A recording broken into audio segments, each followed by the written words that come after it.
Hello friends, அனைவரும் நலமா? This is Dr. Pavitra here. நம்ம சேனல் ஹெல்த் சப்போர்ட் 360ல இன்னைக்கு ஒரு முக்கியமான பதிவு தான் பார்க்க போறோம். அது என்னன்னா சிறுதானியங்கள். நம்ம காலங்காலமா தொன்று தொட்டு சாப்பிட்டுட்டே வந்த மில்லட்ஸ் சிறுதானியங்களை பத்தி தான் இன்னைக்கு பார்க்க போறோம். மில்லட்ஸ்லயே நிறைய வெரைட்டிஸ் இருக்கு. குறிப்பா இப்ப பழக்கத்துல இருக்கிறது வந்து ராகி, கம்பு, திணை, சாமை, வரகரிசி, குதிரைவாலி அரிசி, சோளம், இதுதான் நம்ம வந்து இப்போ காமன்ல யூஸ் பண்ணிட்டே இருக்கிறது. இப்போ மில்லட்ஸ் பார்த்தீங்கன்னா யூஸ்வலி இதுக்கு நிறைய வாட்டர் ரிக்குவயர்மெண்ட்லாம் கிடையாது. தண்ணி பாய்ச்சலனாலும் மழை நீர் இல்லைன்னாலும் இது ஈஸியாக விளையக்கூடியது. அது மட்டும் இல்லாமல் சாயில் ஃபர்டிலிட்டி குறைஞ்சிருந்தாலும் ஆசிடிக் சாயில் இருந்தாலும் பர்டிகுலர் ரிக்குவயர்மெண்ட் இல்லாமல் இது எளிதில் விளையக்கூடியது இந்த சிறுதானிய வகைகள். இந்த சிறுதானியத்தில் நம்ம கடைகளில் வாங்கும்போது இப்போ கவனத்தில் கொள்ள வேண்டிய விஷயங்கள் நிறைய இருக்கு. இப்போ ஒரு குதிரைவாலி அரிசியே வச்சுக்கோங்களேன், அது வந்து புழுங்கல் வெரைட்டிலையும் உங்களுக்கு கிடைக்கும், ரா ரைஸ் வெரைட்டிலையும் கிடைக்கும். இப்போ ரைஸ் எப்படி பாலிஷ்டு வெரைட்டிஸ் வருதோ அதே மாதிரி எல்லா சிறுதானியங்களும் மில்லட்ஸுமே இப்போ polished variety, semi polished, unpolished அந்த மாதிரி எல்லாம் கிடைக்குது. அடுத்து ரைஸ்ல இப்போ ஹைப்ரிடைஸ்ட் வெரைட்டி வர மாதிரி இந்த மில்லட்ஸ்லேயும் நம்மளுக்கு ஹைப்ரிடைஸ்டு வெரைட்டி வருது, நாட்டு ரகங்களும் இருக்கு.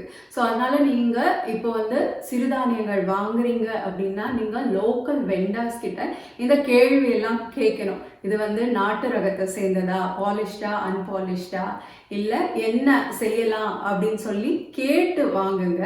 எப்பவுமே புல்கள் அரிசி சார்ந்ததுன்னா நீங்க சாதம் செய்யற மாதிரியோ பொங்கல் செய்யற மாதிரியோ செஞ்சுக்கலாம். அதே வந்து ரா ரைஸ் வெரைட்டியா இருந்ததுன்னா நீங்க வந்து ஸ்நாக்ஸ் செய்ய யூஸ் பண்ணிக்கலாம். இல்லைன்னா இடியாப்பம் செய்யலாம், முறுக்கு செய்யலாம், புட்டு செய்யலாம், அந்த மாதிரி நீங்க செஞ்சுக்கலாம். இந்த சிறுதானியங்கள் பற்றியே நம்ம வரலாறுல நம்ம சித்தர்கள் எல்லாம் நிறைய குறிப்புகள் எழுதி வச்சிருக்காங்க. குறிப்பாக தேரையரோட பதார்த்த குண சிந்தாமணிங்கிறதுல வந்து நிறைய சிறுதானியங்கள் வந்து எங்க விளையுது, எப்படி ஆரம்பிச்சாங்க அப்படின்லாம் நிறைய குறிப்புகள் இருக்கு. ஃபர்ஸ்ட் வந்து திணையத்தான் கல்டிவேட் பண்ணாங்க அப்படின்ற குறிப்பும் இருக்கு. இந்த சிறுதானியங்கள்ல நிறைய வெரைட்டிஸ் இருக்கு. வரும் வாரங்கள்ல நம்ம ஒவ்வொன்று அதனுடைய சிறப்பு குணங்கள் என்னன்னு பார்க்கலாம். இன்னைக்கு நம்ம கிச்சன்ல நம்ம பார்க்க போறது கம்பு வச்சு கம்பஞ்சோறு அண்ட் கம்பங்கூழ் தான். சிறுதானியங்கள்னு சொன்னோன்னே என் வாழ்க்கையில் நடந்த ஒரு இன்ட்ரெஸ்டிங்கான ஒரு அனுபவம் உங்கள் கூட ஷேர் பண்ணிக்கணும்னு நினைக்கிறேன். ஆரம்ப கட்டத்தில் என்னோட ஃபர்ஸ்ட் இன்டர்வியூ போகும்போது எனக்கு ஒரு கேள்வி கேட்டாங்க. அதாவது அன்றாடம் கூலி வேலை செஞ்சு பிழைக்கிறவங்க வந்து அவங்களுக்கு எதுவுமே நியூட்ரிஷனல் டெஃபிஷியன்சி டிஸார்டர்ஸ், அதாவது உணவு பற்றாக்குறை வராமல் இருக்கணும்னா நீங்கள் எந்த உணவு பரிந்துரைப்பீங்க அப்படின்னு என்கிட்ட கேட்டாங்க. அப்போ நான் சொன்ன ஆன்சர் வந்து மில்லட்ஸ், சிறுதானியங்கள் அப்படின்னு சொன்னேன். இதுக்கு வந்து நிறைய காரணங்கள் இருக்கு. அதாவது எந்த வகையான மில்லட்ஸ் எடுத்தாலும் நேச்சுரலாகவே சப்கான்டினென்ட்ஸ் ஆஃப் ஏஷியா அண்ட் ஆஃப்ரிக்காவில் ஈஸியாக விளையுது. ரொம்ப மலிவு விலையில் எல்லாருமே வாங்கி யூஸ் பண்ண வேண்டிய ஒரு உணவாக அமையுது. விளிம்பு நிலை மனிதர்களும் கடையின் நிலையில் இருக்கிறவங்க கூட அன்றாடம் அவங்க வந்து தானியங்கள், சிறுதானியங்களை வந்து அவங்க ஸ்டேபிள் ஃபுட்டாக ஆக்கிக்கலாம். ஸோ ஃபுட்டை வந்து வேரியஸ் ஆஸ்பெக்ட்ஸ் அண்ட் க்ரைட்டீரியாவில் பார்க்குறோம். அதில் ஒரு முக்கியமான ஆஸ்பெக்ட் வந்து ஃபுட் எக்கானமி. இந்த ஃபுட் எக்கானமிக்குள்ளே இருந்தால் தான் ஃபுட் வந்து சஸ்டைனபிளாக இருக்கும். கம்பு விமென்ஸ் லைஃப்பில், வேரியஸ் ஸ்டேஜஸ் ஆஃப் விமென்ஸ் லைஃப்பில் ஒரு முக்கியமாக உணவாகவே இருக்குன்னு சொல்லலாம். ஃபஸ்ட்டு இப்போ வந்து வீனிங் ஃபுட்டாக ஆரம்பிக்கலாம். கம்பை கொஞ்சம் ஊற வச்சு அதுலேருந்து பால் எடுத்து, அதாவது மிக்சியில் போட்டு பிளெண்ட் பண்ணி பால் எடுத்து ஜஸ்ட் ஒரு அரை ஸ்பூன் நீங்கள் வந்து குழந்தைக்கு கொடுக்கலாம். ஒரு 8 மாதம் 10 மாதம் கழித்து இந்த மாதிரி கொடுக்க ஆரம்பிக்கலாம். எந்த உணவுமே ஃபஸ்ட்டு வந்து ரொம்ப ஸ்மால் குவான்டிட்டி, லைக் ½ ஸ்பூன், 1 ஸ்பூன்லேருந்து ஆரம்பிக்கலாம். அதுக்கப்புறம் அது எந்த மாதிரி மாற்றங்கள் ஏற்படுத்துது, நம்ம உடம்பு அது ஒத்துக்கொள்ளுதா அப்படின்னு பார்க்கணும். சின்னவங்களாக இருந்தாலும் சரி, பெரியவங்களாக இருந்தாலும் சரி, அப்படி தான் ஆரம்பிக்கணும் எந்த ஒரு உணவுமே. எப்பவுமே ஒரு மில்லட் தனியாக ஆரம்பிங்க, 2-3 மில்லட்ஸ் மிக்ஸ் பண்ணி யூஸ் பண்ண வேண்டாம். நெக்ஸ்ட் வந்து பியூபர்ட்டி ஏஜ்ல, அதாவது பூ பெய்கிற வயசுல அந்த குழந்தைங்களுக்கு இப்போ வந்து அவங்க யூட்ரஸோட வளர்ச்சிக்கும் இடுப்பு எலும்பு எல்லாம் வளர்ச்சிக்கு இந்த கம்பு ரொம்ப உறுதுணையாக இருக்கும். அதுக்கப்புறம் டூரிங் ப்ரெக்னென்சி, இப்போ ப்ரெக்னென்சி கம்பில் நிறைய ஃபாலிக் ஆசிட் இருக்குது. ஸோ சிசு வந்து உள்ள வளர்றதுக்கு ஃபீட்டல் க்ரோத் அண்ட் டெவலப்மெண்ட்டுக்கும் கம்பு ரொம்ப உகந்ததாக இருக்கும். அடுத்த ஸ்டேஜில் லாக்டேஷன், குழந்தைக்கு பால் சுரக்கிறதுக்கும் கம்பு மிகப்பெரிய பங்கு வகிக்கிறது. அடுத்து மெனோபாசல் ஸ்டேஜ், அதாவது மெனோபாஸுக்கு முன்னாடியும் பின்னாடியும் அரவுண்ட் தட் ஏரியா அவங்களுக்கு வந்து நிறைய ஹார்மோனல் இஷ்யூஸ் வருது, ஆங்ஸைட்டி டிஸார்டர்ஸ், அதுக்கப்புறம் நைட் ஸ்வெட்ஸ் அந்த மாதிரி ஏற்பட்டுது. அது மட்டும் இல்லாமல் கால்சியம் குறைபாடு ஏற்படுது. ஸோ கம்பில் நிறைய கால்சியம் இருக்கிறனால ஆஸ்டியோபோரோசிஸ் வராமையும் தடுக்குது. ஸோ டிஃப்ரெண்ட் ஸ்டேஜஸ் ஆஃப் லைஃப்பில் கம்பும் நம்மளையும் பிரிக்க முடியாமல் தான் இருக்குது. பொட்டாசியம் மெக்னீஷியம் எல்லாம் நிறைந்து இருக்கிறதுனால இது வந்து பிபியை கட்டுக்குள்ள கொண்டு வரும், கொலஸ்ட்ராலை நல்லா ரெகுலேட் பண்ணும், வெயிட் மேனேஜ்மெண்ட்டுக்கும் ஹெல்ப்ஃபுல்லாக இருக்கும். இதில் நார் சத்து அதிகமாக இருக்கிறதுனால கான்ஸ்டிபேஷன் இருக்கிறவங்களும் இதை சாப்பிடலாம். கேன்சரை கூட வராமல் தடுக்கும் அப்படின்னு ஆய்வுகள் குறிப்பிடுகிறது. இப்போ நிறைய பேர் வந்து க்ளூட்டன் சென்சிட்டிவாக இருக்காங்க. ஸோ அந்த மாதிரி இருக்கிறவங்களுக்கு இந்த கம்பு ஒரு வரப்பிரசாதமாகவே அமையும். இது கிளைசிமிக் இண்டெக்ஸ் கம்மியாக இருக்கிறனால டயபெட்டிஸ் இருக்கிறவங்க இதை ட்ரை பண்ணலாம். வெயிட் மேனேஜ்மெண்ட்டில் இருக்கிறவங்களும் இதை கண்டிப்பாக ட்ரை பண்ணலாம். நிறைய டிசீசஸை ப்ரிவெண்ட் பண்ணி கிரேஸ்ஃபுல் ஏஜிங்க்கும் கம்பு கண்டிப்பாக உங்கள் அன்றாடம் உணவில் சேர்த்துக்கொள்ளலாம்.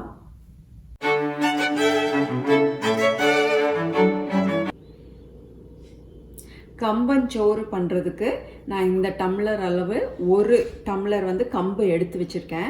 நீங்கள் அட்லீஸ்ட் ஒரு 2-3 ஹவர்ஸ் வந்து இதை ஊற போட்டுருங்க. நான் ஆல்ரெடி நேற்று நைட்டே ஊற போட்டுட்டேன்.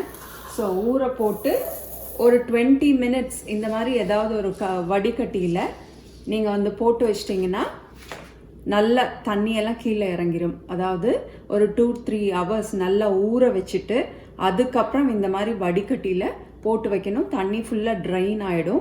அதுக்கப்புறம் நம்ம இதை மிக்சியில் போட போகிறோம். பாருங்கள், இப்போ கம்பு வந்து அந்த மிக்சியில் போட்டு எடுத்துகிட்டு வந்தாச்சு. நான் ரவை பதத்துக்கு தான் பண்ணியிருக்கேன், ஃபுல்லாக பவுடர் பண்ணிடக்கூடாது. இது வந்து பாரம்பரிய முறையில் இன்னும் கிராமங்களில் கம்பஞ்சோறு எப்படி பண்ணுறாங்களோ அதே மெத்தட் நான் இப்போ உங்களுக்கு சொல்லித்தரேன். இப்போ இதை ஜலிச்சுக்கலாம்.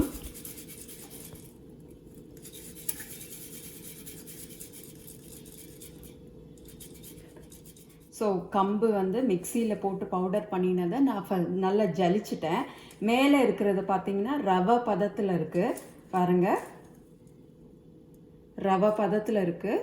ஸோ கீழே இருக்கிறது வந்து அதை விட கொஞ்சம் சின்னதாக இருக்குது.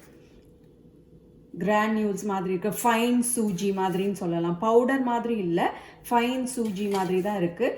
இன்னும் வந்து கிராமங்களில் நம்ம பாரம்பரிய வகையில் சமைக்கிறவங்கெல்லாம் கம்பஞ்சோறு இந்த மாதிரி தான் பண்ணுறாங்க. சப்போஸ் உங்களுக்கு நேரம் இல்லை, இந்த இவ்வளோ ஸ்டெப்ஸ் எல்லாம் பண்ண முடியாது அப்படின்னு நினச்சிங்கன்னா கடைகளில் இன்றைக்கி வந்து ரவை மாதிரியே, கம்பு வந்து ரவை மாதிரியே அப்படியே கிடைக்குது. நீங்கள் இது யூஸ் பண்ணலாம். நம்ம முழு ரவை இந்த டம்ளர் அளவுக்கு எடுத்தோம் இல்லையா, அதுக்கு பதிலாக நீங்கள் இந்த கம்பு ரவை மாதிரி இருக்கிறத வந்து அதே அளவு எடுத்து நம்ம இப்போ சமைக்கிற மாதிரி சமைச்சிக்கலாம். கம்பு வந்து இந்த டம்ளர் ஒரு டம்ளர் எடுத்தோம் இல்லையா, ஸோ இதுக்கு 4 டம்ளர் அளவு தண்ணி நான் வந்து வச்சுட்டேன். ஒலை கொதிச்சிட்ருக்கு ஆல்ரெடி. ஸோ இந்த டைமில் நம்ம ஃபஸ்ட்டு ரவை சைஸில் வந்தது இல்லைங்களா, ஸோ அந்த கம்பை வந்து நம்ம ஃபஸ்ட்டு போட்டுடலாம். இது வந்து ஒரு பாதி அளவுக்கு வெந்ததுக்கப்புறம் அந்த நம்ம ஃபைன் சூஜி கிரானியூல்ஸ் மாதிரி இருந்தது இல்லைங்களா கீழே கம்பு, அதை வந்து ஆட் பண்ண போகிறோம். இப்போ இது நல்லா வேகட்டும். ஸோ பாருங்கள், இப்போது அந்த ரவை சைஸில் இருக்கிறத போட்டு ஒரு 5 மினிட்ஸ் ஆயிடுச்சு. எப்படி வெந்திருக்கு பாருங்கள், பாதி அளவுக்கு வெந்திருக்கு. ஸோ இந்த டைமில் நம்ம இன்னும் அந்த ஃபைனாக பண்ணியிருக்கிற பவுடரை நம்ம இதில் ஆட் பண்ணிக்கலாம்.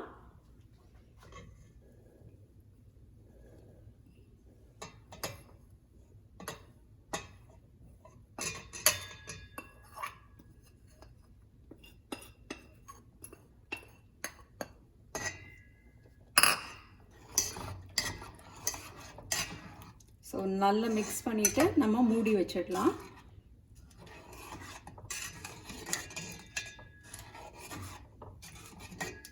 ஸோ ஸ்லோ ஃப்ளேமில் வெந்துக்கிட்டே இருக்கும். மூடி போட்டுடலாம். பாருங்கள், இப்போ நம்ம வந்து அந்த ஃபைன் கிரானியூல்ஸ் ஆட் பண்ணி கிட்டத்தட்ட 3-4 நிமிஷம் ஆயிடுச்சு. இந்த அளவுக்கு வெந்திருக்கு. இன்னும் 2 நிமிஷம் வெந்தால் இது குக் ஆகிடும். இந்த டைமில் நான் ஒரு 1/4 டீஸ்பூன் உப்பு ஆட் பண்ணிக்கிறேன். கம்பன் சாதத்துக்கு நிறையெல்லாம் உப்பு தேவைப்படாது, ஜஸ்ட் லைட்டாக சேர்த்துக்கிட்டா போதும். ஸ்லோ ஃப்ளேம்லேயே இதை மூடி வச்சிடுறேன். இன்னும் ஒரு 2 நிமிஷத்தில் நம்ம கம்பஞ்சோறு ரெடி ஆகிடும்.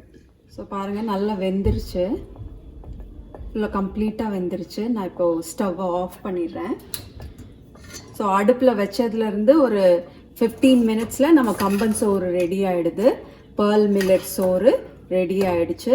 இப்போது இதை எப்படி சாப்பிட்ணுன்னு சொல்கிறேன். ஸோ சூடாக இருக்கும்போது நம்ம சின்ன குழந்தைகள் கொடுக்கணுன்னா இது நெய் ஊற்றி நாட்டு சர்க்கரை வச்சு கொடுக்கலாம். நம்ம சாப்பிட்றதுக்கு நம்ம ரெகுலர் சாப்பாடு சாப்பிட்ற மாதிரியே சாம்பார் குழம்பு எது இருந்ததோ அதை ஊற்றி நம்ம சர்வ் பண்ணி சாப்பிட்டுக்கலாம். அதுக்கப்புறம் இது நல்லா ஆறினதுக்கப்புறம் இதுலேருந்து கம்பங்கூழ் எப்படி பண்ணுறதுன்னு பார்க்கலாம். பாருங்கள், இப்போ 2 hours அப்படியே வச்சுருந்தேன். நல்லா ஆறிடுச்சு. இந்த கன்சிஸ்டன்சி பாருங்கள், நல்லா கெட்டி ஆயிடுச்சு. இப்போ நம்ம ரோட்டோர கடைகளில் கம்பங்கூழ் அப்படின்னு போட்டு வைப்பாங்க பார்த்தீங்களா, அந்த ஸ்டைலில் எப்படி கூழ் பண்ணுறது அப்படின்னு பார்ப்போம். இது வந்து நல்லா ஆறிடுச்சு இந்த கம்பன் சோறு. இதை வந்து சின்ன சின்ன உருண்டைகளாக உங்களுக்கு எந்த சைஸில் வேணுமோ அந்த அளவுக்கு இந்த மாதிரி உருண்டை பிடிச்சி வச்சுக்கலாம். மண்பானை இருந்ததுன்னா ரொம்ப சிறப்பு. அதில் நீங்கள் வந்து இந்த மாதிரி உருண்டைகள் போட்டு நிறைய தண்ணி ஊற்றி வச்சிடலாம். இப்போ வந்து நான் இந்த போர்சலன் டிஷ்ஷில் வச்சு காமிக்கிறேன் உங்களுக்கு. ஸோ ஃபுல்லாக உருண்டைகளாக பிடிச்சி வச்சுட்டேன். நான் வந்து 125 கிராம் எடுத்திருக்கேன் கம்பு. அது பாருங்கள், ஒரு 15 பால்ஸ் மாதிரி வந்திருக்கு. உங்களுக்கு தேவையான சைஸ் எடுத்துக்கலாம். இப்போது இது மூழ்கிற அளவுக்கு நல்லா தண்ணி ஊற்றி வச்சிடலாம் நம்ம. ஸோ தண்ணி இந்த மாதிரி ஊற்றி வச்சிடலாம். நம்ம ஓவர் நைட் சோக் பண்ணிட்டோன்னா நெக்ஸ்ட் டே மார்னிங் உங்களுக்கு ப்ரோபயோட்டிக் ரிச் கம்பங்கூழ் ரெடி ஆகிடும். நான் நாளைக்கு காலையில் உங்களுக்கு காமிக்கிறேன் எப்படி இருக்கும்னு. நம்ம செஞ்ச கம்பஞ்சோறு வந்து நைட் ஃபுல்லாக தண்ணியில் ஊறிட்டுருக்கு. இப்போ மைக்ரோபியல் ரிச் ஃபர்மெண்டட் ஃபுட் தயாராகிடுச்சு. நம்ம வந்து இதில் கூழ் எப்படி கரைக்கிறதுன்னு நான் உங்களுக்கு செஞ்சு காமிக்கிறேன். ஒரு உருண்டை இப்படி எடுத்துக்கோங்க ஃபஸ்ட்டு. அதுக்கப்புறம் இதிலேருந்து கொஞ்சம் தண்ணி எடுத்துக்கலாம். அதுக்கப்புறம் இதை நல்லா இப்போ கரைக்கணும். ஸோ இதில் வந்து அரிசியை விட 8 மடங்கு அதிக அயன் சத்து இருக்குது, நார் சத்து இருக்குது. இதில் இருக்கிற அமினோ ஆசிட்ஸ் எல்லாம் காம்போசிஷன் வந்து இதை நீங்கள் இப்படி செஞ்சு சாப்பிட்டீங்கன்னா அடுத்த ஒரு 4-5 மணி நேரம் உங்களுக்கு பசியே இருக்காது. இதுலேயே அத்தனை சத்துக்கள் இருக்குது. இந்த வெயில் காலத்தில் நீங்கள் வந்து ஏசி போடாமலே இதை குடிச்சிட்டு பாருங்கள், அப்படியே ஜில்லு ஜில்லுன்னு ஏசி போட்ட மாதிரி உங்களுக்கு ஃபீலிங் இருக்கும். ஸோ இதில் இன்னும் கொஞ்சம் தயிர் ஆட் பண்ணிக்கலாம். உப்பு கரெக்டாக இருக்கா, உங்களுக்கு தேவையான அளவு இருக்கான்னு பார்த்துக்கோங்க. சப்போஸ் உங்களுக்கு தேவைன்னா இன்னும் கொஞ்சம் உப்பு சேர்த்துக்கலாம் நீங்கள். பாருங்கள், இப்போ கன்சிஸ்டன்சி நம்ம வந்து மிக்சியில் போட்டு அது ஜலிச்சு அது பண்ணினா கூட கொஞ்சம் பெருசாக இருக்குது பாருங்கள். ஸோ இதுதான் is the right texture and consistency of this கூழ். நம்ம ரோட்டோட கடைகளில் கம்பங்கூழ்னு சொல்லிட்டு விற்கிறாங்க பார்த்தீங்களா, அதே ஸ்டைலில் பண்ணது நம்ம பாரம்பரிய உணவு கம்பங்கூழ் ரெடி ஆயிடுச்சு. ஸோ இதை இப்படி சர்வ் பண்ணிவிட்டு இது கூட பெஸ்ட்டு சைட் டிஷ் வந்து சின்ன வெங்காயம் அண்ட் பச்சை மிளகாய். உங்கள்கிட்ட மோர் மிளகாய் இருந்தது இல்லை உப்பு மாங்காய் இருந்ததுன்னா அதெல்லாம் கூட பெஸ்ட் காம்பினேஷனாக இருக்கும். நீங்களும் கண்டிப்பாக இந்த வெயில் காலத்தில் வாரத்தில் 1 நாள் இல்லை 2 நாளாவது இந்த மாதிரி செஞ்சு பாருங்கள்.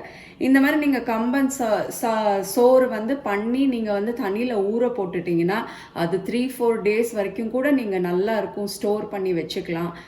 பிரேக்ஃபாஸ்ட் பண்ண டைம் இல்லை அப்படின்னு நினைக்கிறவங்களுக்கு ஒரு தடவை இது செஞ்சு வச்சிட்டிங்கன்னா நீங்கள் வந்து 3-4 days கூட இது வந்து நீங்கள் கூழ் மாதிரி செஞ்சு குடிச்சுக்கிட்டே வரலாம். நீங்களும் கண்டிப்பாக செஞ்சு பாருங்கள்.